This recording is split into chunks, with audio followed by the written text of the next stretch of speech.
phrase on her part. Right, the way it was interpreted. Right.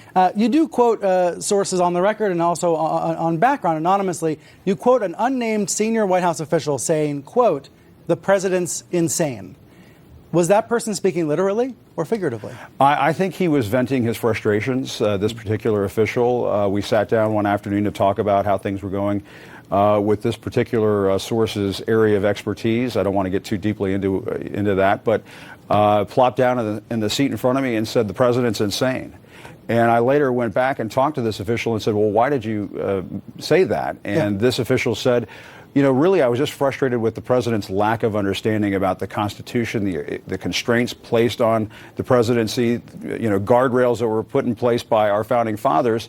The president wanted to know how long you can keep an acting secretary on. He wanted to know, what else he could do with his cabinet. And it's this kind of behavior behind the scenes that really frustrates his top officials, I think, a lot more than people understand. And so I think this official was trying to explain all of that.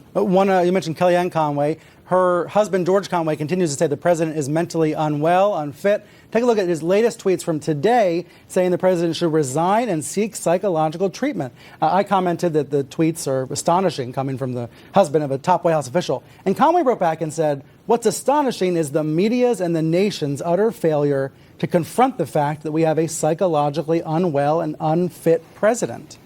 How do you view this as someone who covers the Trump White House every day, that these questions are even out there at all?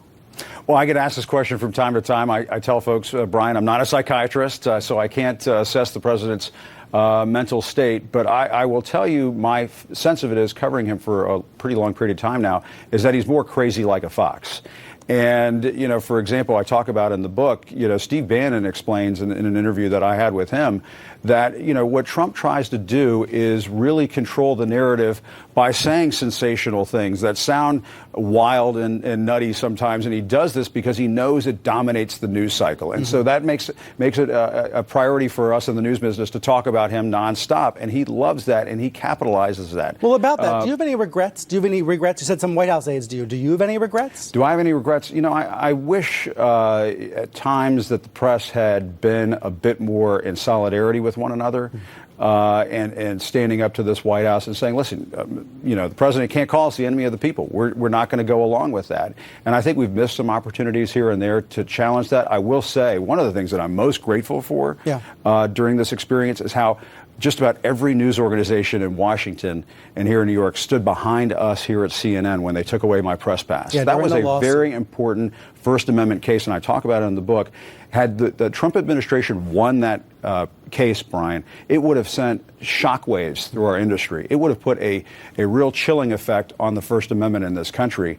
And people might say, oh, you're just puffing yourself up. You're higher in your own fumes. No, the Trump administration's own lawyers went into the courtroom and said that the President of the United States can throw out whoever he wants out of the White House. And we just couldn't have a situation like that. And so I was really grateful. You talk about regrets. One of the things I'm most grateful for is that almost our entire industry stood behind us during that time. And had they not, I think it could have worked out a different way. And so I think it hasn't been perfect. We're all grappling with how do we cover this president. But my sense of it is that we have to stand for the truth. We're not just here to report the news.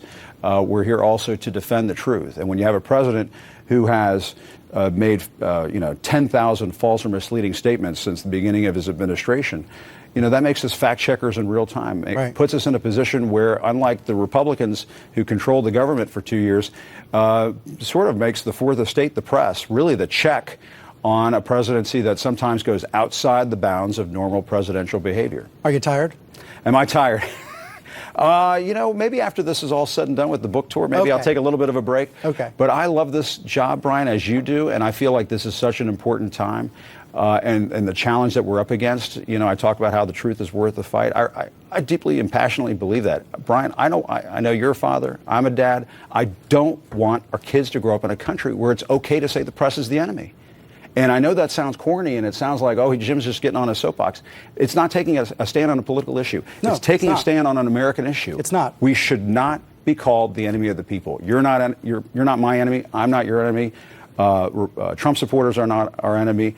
And so I hope if there's an overarching message that folks take away from this book, is that they have a deeper appreciation for what we do and understand that, listen, we're out here just doing our jobs. Trying our best. And we're not the enemy.